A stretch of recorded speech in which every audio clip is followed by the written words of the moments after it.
All right, what's up, ladies and gentlemen, boys and girls, and DMC fans? How y'all doing? Devil May Cry 5 came out 2 weeks ago on March 8th, 2019, which is this month. It was developed and published by Capcom. The last Devil May Cry game we saw was DMC Reboot back in 2013, was released January 15th. And Devil May Cry 5 story takes place 5 years after the events of Devil May Cry 4. So it's up to Dante, Nero, and the mysterious one, let alone a new character, V, to take down a bigger, badder foe named Urizen. Now, let me get the positives out the way first. The gameplay is awesome. The earning weapons, power-ups after defeating a boss character just had that old school feeling all over again. Not just Devil May Cry, but back in the 4th and 5th and 6th generation video game era. Awesome. Nero's Devil Bringer is just bananas. The new character V himself, he can summon a burning griffin, a shadow, the panther, and that giant golem named Nightmare can do all the dirty work for V. He moves in for the killing blow with this cane. Anyone can rock with the cane, walk around with sandals. That's a dangerous character. Replay value. They're bringing in the Bloody Palace DLC, but it's going to be free as well next month. Earning orbs is ridiculous and super generous. New character Rico was more useful.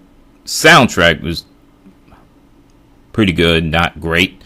Microtransactions are optional if players can choose to buy them or not. That's a beautiful thing. Now, the lame, which is the negative side, camera is still an issue, just like past Devil May Cry games. The level design / environments were repetitive. Second half of the game. Less platforming, weak story, and a throw-in shocking revelation without explanation. Long story short, Dante revealed to Nero that Vergil is the father, and they never bothered to explain. That makes Dante the uncle. Okay. Trish and Lady, not only they were totally useless, they made those two ladies like airheads from the 1980s shows, like Sweet Valley High type of personality. I'm like, I know Devil May Cry fans are just cringing every time they see them. They show them on cutscenes. They're just like, why, Capcom? Why? Facing same boss character 4 to 5 times. Why, Capcom? Why? You make the game longer than it should? Seriously? And I ran into a bug that potentially could have been a game-breaking bug, where, and this was in mission 13, I go from one hole to another hole to another hole, slaying demons. And when a random player, because you get to play the co-op either in-game or Bloody Palace, whatever, and he tried to go get that golden orb, and there was another random player trying to do the same. Guess what? Invisible wall. And I'm thinking, okay, let me jump down the hole. I couldn't jump down in the hole because it was invisible. It felt like I was standing on a hill. I'm like, what is going on?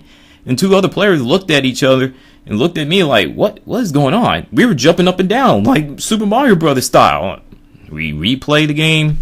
Replayed the checkpoint 6 times before I restarted mission 13 and managed to clear that out with no problem.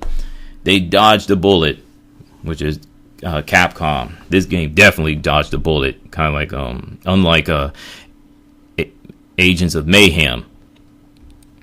So, what do I think about Devil May Cry 5? I had no expectations. I played the demo. I loved it. Despite criticizing the game, and I read one article from Pace Magazine. I literally was rolling my eyes because one particular criticism, the word savage is a offensive word being compared to a slavery word.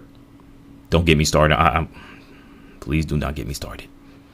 Anyway, despite all that, it didn't stop me from playing the game, beat it in 2 days, taking it back in Redbox with a smile on my face. It's a great game. Jackpot. That's my verdict for Devil May Cry 5. Now, Ninja Gaiden 3 Razor's Edge. Let me get this over with, since I don't want to spend 10 minutes on it. It was released on the Wii U here in North America, November 18, 2012. PlayStation 3 and Xbox 360, it was released here in North America, April 2nd, 2013. So, it takes place, months or a year after Ninja Gaiden 2. They don't give you an exact number, whatever. So, here's the pros and cons. Let me get the cons out the way. I don't want to spend 30 minutes on it. The camera, as usual. Enemy AI, either they're super overpowered or just pushovers. Recycling boss fights, again. Removing items, picking up items like back past Ninja Gaiden games, including Ninja Gaiden Black and Ninja Gaiden Sigma 2 for health and etc. Nope. Like I said, they removed that, and using Nimpo meter gauge to take down foes, which is good, but the healing afterwards, stupid. Just, I don't know what they were thinking. The story, plot, weak. Then again, it's no surprise. Buying upgrade weapons and items are super duper expensive. It's unreal. Now, the pros. One more thing. Yeah, let me get to the pros. I'm sorry. There are some weapons you can use. You can play as either Ryu Hayabusa or Hayane from the Dead or Alive series. You splitting time, which it's not so bad. The gameplay, it's pretty good. Tons of content, a few quick time events, graphics, and the RPG elements. In terms of upgrading your weapons and your moves, health, etc. This game is not as bad as some gaming critics make it out to be, but is not as good as the gaming community make it out to be. So therefore, my verdict, average. Thank you for listening what I got to say, and get ready for another video. SA17, salute. What's your thoughts on both games?